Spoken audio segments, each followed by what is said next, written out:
Voy a resumir en el tiempo que tengo algo en lo que llevo metido unos 30 años aproximadamente. Hoy en día el mindfulness es algo que está muy de moda, es algo que, bueno, pues que es muy conocido, sobre todo por los grandes descubrimientos de la medicina, que exploraremos algunos. Pero es algo verdaderamente antiguo, en el sentido de que como iremos observando y descubriendo, es el resultado de una investigación muy profunda hace montones de años, que la ciencia médica en los últimos 30 años sencillamente ha mostrado, no ha demostrado su valor, porque ese valor se ha demostrado a lo largo de muchos siglos, ha mostrado por qué se produce ese valor. El doctor Benson fue mi primer maestro y fue el primer científico a nivel mundial que se interesó por el mindfulness. El Occidente rechazaba todo lo que es la meditación. El origen de la palabra mindfulness es del lenguaje Pali. Pali es el que hablaba Buda, aunque muchos escritos están en sánscrito, su lenguaje coloquial, igual que el de Cristo, era el arameo, el de Buda era el Pali. Pali es Sati, y Sati quiere decir estar en el presente para ver las cosas como realmente son, no como te parece que son, como realmente son. Por ejemplo, esta mesa, ¿verdad que la vemos como sólida? Esta mesa fundamentalmente es hueca, pero yo sé que la percibimos como sólida. ¿Por qué? Porque los átomos, para que os hagáis una idea de lo que es un átomo tendría, si hacemos una comparación, un átomo sería un balón de reglamento colocado en el centro de Londres, y la corteza, que fundamentalmente es un espacio vacío con algún electrón dando vueltas, sería todo Londres, una ciudad que tiene 50 kilómetros de diámetro. Entonces es fundamentalmente hueco, pero en nuestra percepción lo vemos como sólido. Bien, entonces el doctor Herbert Benson fue el primero que se interesó, porque casi nadie en la ciencia, en el mundo de la ciencia, se interesaba por esto, que era budismo, taoísmo, zen, cosa de, bueno, de gente que les encanta el incienso, las panderetas, las campanillas, tin, tin, tin, tin, tin, no sé qué, el rasurado de pelo, etcétera, etcétera. Dijo, ¿y si hubiera algo más? Y este hombre, ¿por qué le interesaba saber si había algo más? Porque él estaba muy preocupado con sus enfermos. Él, como cardiólogo muy reconocido en la Universidad de Harvard, se encontraba con el problema de que había muchas personas que tenían hipertensión arterial y que la medicación no era suficiente. De repente se enfadaban con alguien y se disparaba su tensión. Y claro, si te dispara mucho la tensión, ese es el problema que puedes tener. Que te rompe un vaso sanguíneo, en fin, un infarto, un ictus o lo que sea. Dijo, tiene que haber otro sistema. A ver, ¿qué pasa cuando uno se hace una pregunta e insiste en su pregunta? ¿Qué pensáis que pasa?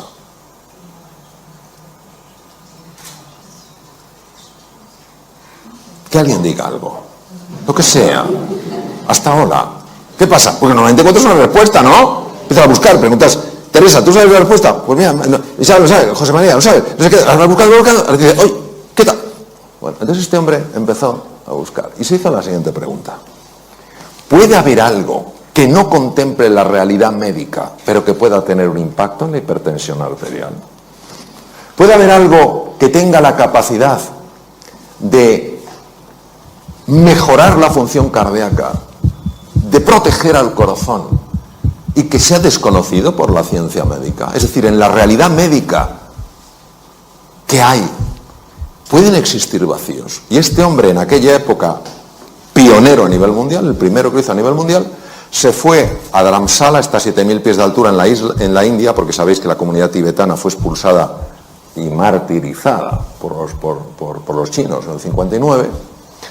Quemaron 6.000 de los 9.000 monasterios, esto es una cifra, y se fue allí y empezó a estudiar, con un permiso del actual Dalai Lama, empezó a estudiar qué hacían los monjes.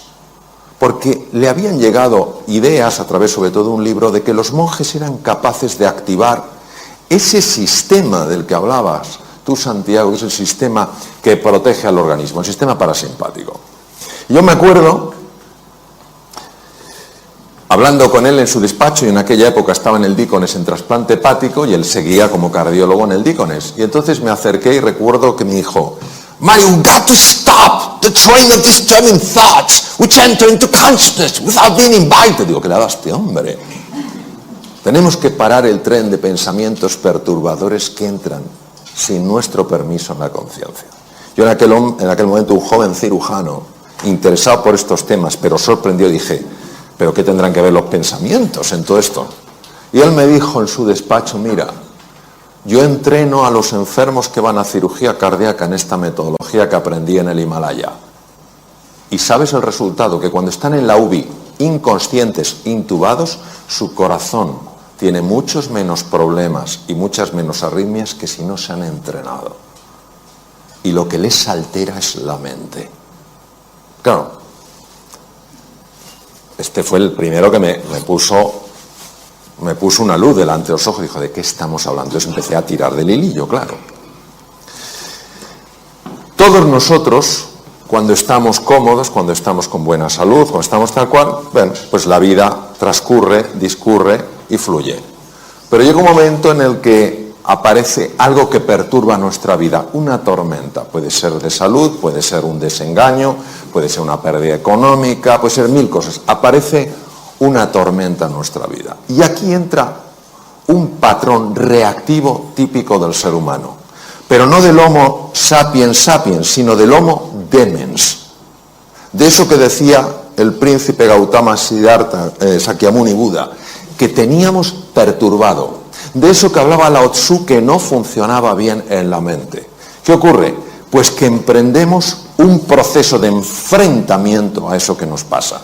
Nos enfadamos, nos ponemos de los nervios, empezamos a encogernos, a empequeñecernos, notamos como el estómago se hace un nudo, nos duele la cabeza, mil cosas. Esto es lo que el profesor Hans Selye, de origen húngaro, llamaba la fase de resistencia. Es decir, o te irritas, eres un desgraciado por lo que me has hecho, es que o huyes o te haces chiquitín, te quedas bloqueado. Y el profesor Hans Selye decía que esto, con el tiempo, te podía llegar a hacer enfermar. Para que os hagáis una idea de la intuición y finura científica del profesor Selye, hoy la Universidad de Harvard, que es la pionera en el mundo en estos estudios, pionera y la que más experiencia tiene en el mundo, ha demostrado que entre el 60 y el 90%, fijaros la cifra, 60-90% de las consultas a médicos generales en el mundo occidentalizado tienen que ver con estar viviendo aquí. Curioso que en 6 años de carrera, la carrera la hice en España, aunque luego la convalidación la hice en Estados Unidos, los 6 años de carrera nadie me dijo que la tensión emocional podía generar enfermedad. 60-90%. Y en base a este tema, otro de los grandes científicos empezó a estudiar qué ocurría en el cerebro. Entonces, 3 estructuras, olvidaros del cerebelo, que es el que está atrás, 3 estructuras que son muy importantes. La primera es la corteza prefrontal. La corteza prefrontal es la que nos permite ser eficientes en la vida. Cuando tú eres fino tomando decisiones, cuando estás entendiendo las cosas con profundidad, cuando aprendes cosas nuevas, casi, no con todo el esfuerzo que normalmente algo nuevo lleva, sino que notas que vas fluyendo, es que la corteza prefrontal funciona excepcionalmente bien. Pero la corteza prefrontal está afectada fundamentalmente por esta estructura llamada amígdala, que nada tiene que ver con estas, que es un núcleo, bueno, es un grupo de núcleos en el lóbulo temporal, está a la altura de las orejas, de tal manera que cuando la amígdala se activa, que es nuestro detector de peligro, acordaros, estoy plácidamente, pum pum, aparece la tormenta, cuando yo la tormenta la vivo como una amenaza y me resisto a ella, luchando, yéndome para atrás o haciéndome pequeñito, cuando la amígdala se activa de esa manera, bloquea la corteza prefrontal de tal manera que ni me entero de lo que tengo que hacer, ni puedo encontrar nuevos caminos para hacer frente al desafío, ni puedo aprender cosas nuevas. En el mundo VUCA, volátil, incierto, complejo y ambiguo actual, en el que todos estamos, y que muchas personas están viviendo como una amenaza, es normal que haya caído la productividad, haya caído la creatividad y se estén dañando las relaciones interpersonales. ¿Qué se hace desde la medicina? Ansiolíticos y antidepresivos para neutralizar la amígdala. No digo que en algunos casos no estén indicados, pero ¿y si hubiera un sistema más natural para neutralizar la amígdala. Y luego otra estructura aquí que tiene forma de cabito de mar que se llama hipocampo, y el hipocampo es uno de los grandes reguladores de la amígdala. Si el hipocampo baja de tamaño, la amígdala es más activa, es decir, nuestro detector de peligro salta antes. Por ejemplo, ¿qué tal estás? ¿Por qué? ¿Entendéis? Ha saltado demasiado. Probablemente porque el hipocampo está pequeño. Os voy a dar dos cosas importantes. El hipocampo aumenta de tamaño con el mindfulness. Esto lo ha demostrado la doctora Lazar, que trabaja también en Harvard, en el Hospital General de Massachusetts. El hipocampo aumenta de tamaño con el mindfulness y también con el ejercicio físico. Las personas que hacen ejercicio físico normalmente toleran mucho mejor ciertos embates de la vida, notan que están más tranquilos. ¿Por qué? Porque su amígdala está más controlada por el hipocampo. Cuando una persona está súper tensa, súper estresada y no encuentra sus espacios de calma, esos espacios de silencio, baja el tamaño físico del hipocampo porque mueren neuronas y la amígdala se enloquece, entonces se vuelve una persona más reactiva. La belleza del mindfulness actuando sobre el hipocampo, como ha demostrado la doctora Lazar en el Mass General, es que al engrosar el tamaño, al haber más neuronas, porque aquí sí se forman más neuronas, al haber más conexiones, es más difícil que las tormentas de la vida, que a todos nos sacuden en un momento u otro de mayor o menor intensidad, te desequilibren, te enajenen, te saquen del eje. ¿Qué es lo que pasa? ¿Qué es lo que descubrieron sobre todo Buda y Lao Tzu? Descubrieron que la mente está enferma. Y como la mente está enferma, se impone al mundo real. El mundo real es uno, pero yo construyo un mundo mental que se superpone al mundo real y lo bloquea. Os pondré un ejemplo, porque si no esto es un poco raro. Hace 500 años el mundo ¿cómo era? ¿Plano o redondo? Alguien que es muy así dice, yo igual. Igual. Vamos, ¿quién piensa en todas las salas que hay? Que levante la mano quien piense que hace 500 años el mundo era plano. Muy bien. Que levante la mano quien piensa que el mundo era redondo. Muy bien. Vamos a ver. Es que todos tenéis razón. El mundo era redondo, siempre lo ha sido. Desde hace 10.000 millones de años, la Tierra es redonda. No tiene forma de huevo. No es un plato, es redonda. Pero vivíamos como si fuera redonda. No, vivíamos como si fuera plana. El mundo real era redondo, el mundo mental era plano. ¿Cuál se impone? El mundo mental.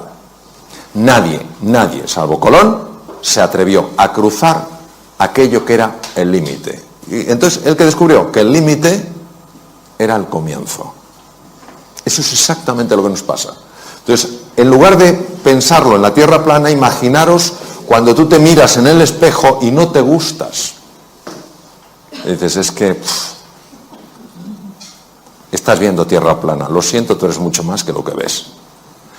O cuando ves damas a tu marido, y dices, vaya tripa. Estás viendo tierra plana. Tu marido es mucho más que eso. O cuando ves a tu mujer y dices, que llevo ya tanto tiempo con ella, estás viendo tierra plana.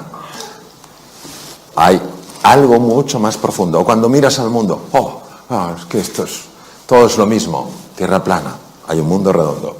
La ventaja del mindfulness es que te ayuda a ver lo que no estás viendo. Por eso la definición de sati es estar en el presente para ver las cosas como de verdad son. ¿Cómo son de verdad? Redondas, no planas. Bien. Este es otro de mis maestros, Judson Brewer, que además toca maravillosamente el violín, y ha descubierto una cosa fascinante. Estamos dormidos sin darnos cuenta, y todos conocemos el sistema.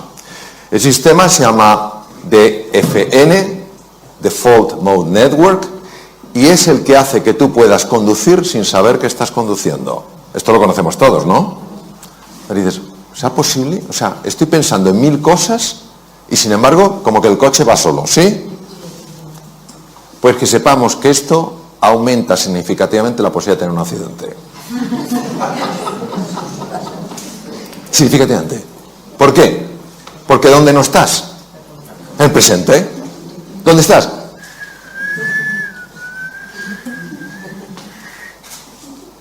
Jason Brewer es psiquiatra y es neurocientífico. Estudiando con electroencefalografía y con resonancia funcional magnética, ha observado que hay un circuito que es el que hace que vayamos en piloto automático. Pero no solo vamos en piloto automático conduciendo, estamos en piloto automático cuando estamos hablando con otro. Estamos hablando con una persona, estamos con piloto automático, porque no estamos ahí. Eso sí, dejamos la cara puesta, pero la olla no la llevamos a Camboya. La cara se queda, como cuando vamos en el coche. La cara está, las manos también, pero tú no estás. Y él se ha dado cuenta que con la práctica del mindfulness es espectacular su trabajo.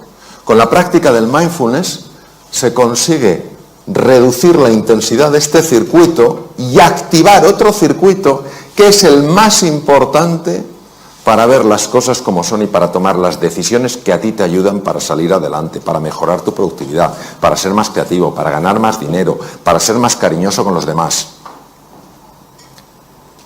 Es sorprendente porque hace 2500 años estos científicos de la mente lo intuyeron. Hoy la ciencia lo muestra. Es lo único que hace, no lo descubre, lo muestra. Desvela lo que estaba velado. ¿Qué pasa con el mindfulness? Que en el mindfulness tú al principio te ves aquí, crees que no hay nada especial, parece que es solo cerrar los ojos, y entonces poco a poco, conforme vas practicando, empiezas a ver cosas que antes no. Es decir, desde aquí. Por eso, cuando una persona, le comentaste tú, Santiago, dice, yo lo que quiero es mejorar mi salud, yo lo que quiero tal cual, está generando una tensión que impide que veas esto. Tú estás andando esto porque quieres conocerte mejor, porque quieres comprenderte más. Y a base de hacer eso, tú vas descubriendo cosas que antes no veías. Otra de las cosas fascinantes que se ha visto con electroencefalografía es que cuando una persona está estresada, los dos lados del cerebro están enfrentados. No se hablan entre sí, no se quieren. El lado izquierdo, lo comentabas tú, Santiago, el hemisferio izquierdo es un hemisferio, es el de la conciencia ordinaria, es el que te permite estructurar, hacer categorías, utilizar el lenguaje, es el que te permite manejar el tiempo mental, pasado, presente y futuro. El hemisferio derecho es el que está en contacto fundamentalmente con el cuerpo, es la entrada al inconsciente, es un presente continuo, es una sensación de presente eterno y es donde están los grandes recursos del ser humano. Pero nosotros no podríamos funcionar solo con el hemisferio derecho. De hecho, hay una mujer de Harvard que tuvo una hemorragia en el lado izquierdo, se desbloqueó el lado derecho y ella no quería salir de esa sensación, porque era tal paz, tal serenidad, tal calma, pero finalmente pidió ayuda como pudo porque ya estaba perdiendo la capacidad de poder ver los números, porque depende del hemisferio izquierdo. Tardó 8 años en recuperarse de aquella, fue una rotura, una malformación arteriovenosa al hemisferio izquierdo. Escribió un libro conmovedor sobre su experiencia increíble, habiendo vivido algo sorprendente. Sin embargo, lo que hemos visto con el mindfulness es que lo que hace no es bloquear el lado izquierdo, sí es verdad que activa especialmente el hemisferio derecho, sobre todo los lóbulos, los lóbulos frontales, pero lo que hemos visto es que favorece el diálogo. Favorece el diálogo. Cuando una persona está muy tensa, fundamentalmente son ondas muy rápidas, son ondas beta, sobre todo el alto beta, que son ondas de más de 30 hercios, es cuando una persona está, pues eso, en situación de alarma, tal cual. Conforme tú vas sosegándote, cuando vas tranquilo,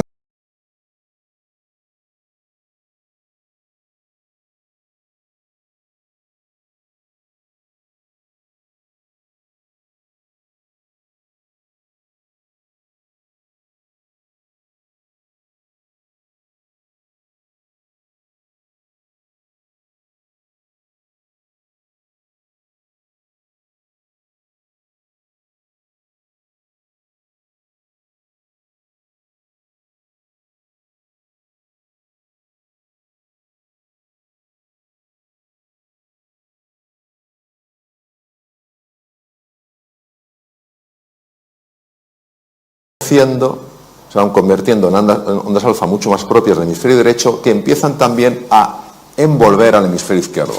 Se consigue consigue pasar a un patrón, ondas teta, donde la creatividad se dispara, los fenómenos de sanación del cuerpo son mucho más intensos, tanto a nivel físico como mental.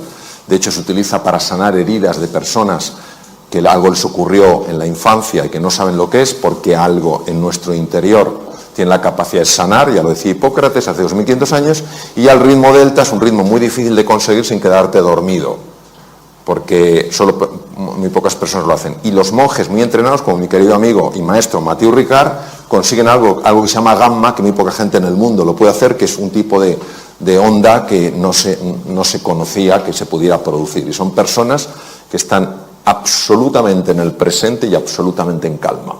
Y son personas que transmiten algo brutal. Bien, no voy a contar el concepto ontológico que hablabas. Ontología es la ciencia del ser, que es una parte de la metafísica. La metafísica se divide en ontología y teodicea. Entonces, sí voy a hablar de qué hacen los pensamientos. Los pensamientos son como olas en el mar. Llega un momento en que pueden ser tremendamente perturbadores. ¿Qué es lo que hace el mindfulness? El mindfulness lo que hace es te convierte en un submarinista. Es decir, si tú estás aquí, te están los pensamientos y van como una ola. Cuando nos hemos bañado en aguas un poquito agitadas, sabéis que es que no tiene nada que hacer. La ola te iba para ahí, te iba para allá, etc. Pues igual los pensamientos. Empiezas a angustiarte por el futuro, empiezas a lamentarte por el pasado y te van para acá, para allá. Entonces, lo que hace el mindfulness es, no luches con los pensamientos. Pero fijaros, por eso cuando dicen, no, es que el mindfulness lo que hace es que la mente no produce pensamientos. ¡Qué tontería! La mente dualista sigue produciendo olas y tú no te enfrentas a la ola. No, yo no tendría que tener este pensamiento, yo tendría que... No, tú lo que haces es, te metes bajo el agua. ¿Qué hacemos cuando estamos en la playa, cuando estamos nadando y viene una cojola? ¿Hay alguien que diga, ¿a qué no puedes conmigo? No, ese grado de estupidez no existe. ¿Qué hacemos todos? Nos zambullimos porque la ola pasa por encima. Pues lo que hace el mindfulness es te zambulle, te mete dentro. Entonces observar que cuando estás un poquito más abajo y miras hacia arriba, claro que ves los pensamientos, pero ya no te arrastran. Ya estás en estado de meditación, ya estás en estado de profundización. Y por eso, como el mundo mental genera tanta distorsión, al estar aquí, empiezas a notar una recuperación, una revitalización que no se puede experimentar arriba. Conforme tú vas entrando, va cambiando el patrón de ondas alfa, ondas teta, ondas delta. Llega un momento en el que empiezas a tocar, y lo digo por experiencia, el fondo del mar. Y cuando tocas el fondo del mar, esto no se puede describir, o sea, se puede describir, pero es algo de tal rotundidad que puede darte una fuerza para tomar una decisión tremendamente difícil. Te puede dar una claridad que no sabes de dónde ha salido, pero que ahora la tienes y antes no la tenías. Es verdad que en el fondo del mar empiezas a ver talentos que no sabías que tenías, y es verdad que empiezas a ver algo que no es agradable de ver, pero que es necesario de ver. Empiezas a ver que algunas de las cosas que más te molestan en la vida las estás provocando tú sin saber que las provocas. Porque nosotros somos todos muy hábiles viendo el efecto de las cosas, pero no viendo la causa. ¿Me entendéis a que sí? Cuando tú lo ves, ¿es una mala o una buena noticia? ¿Qué me decís? José, tú que eres un jurista de primer nivel mundial, ¿el desconocimiento de la ley te exime de su cumplimiento? No. Me decía, esperaba una pregunta más compleja. Más de mi nivel es lo que doy, José. Bien, pues lo mismo. Que tú no sepas que estás causando eso no evita que sigas experimentando los efectos de eso.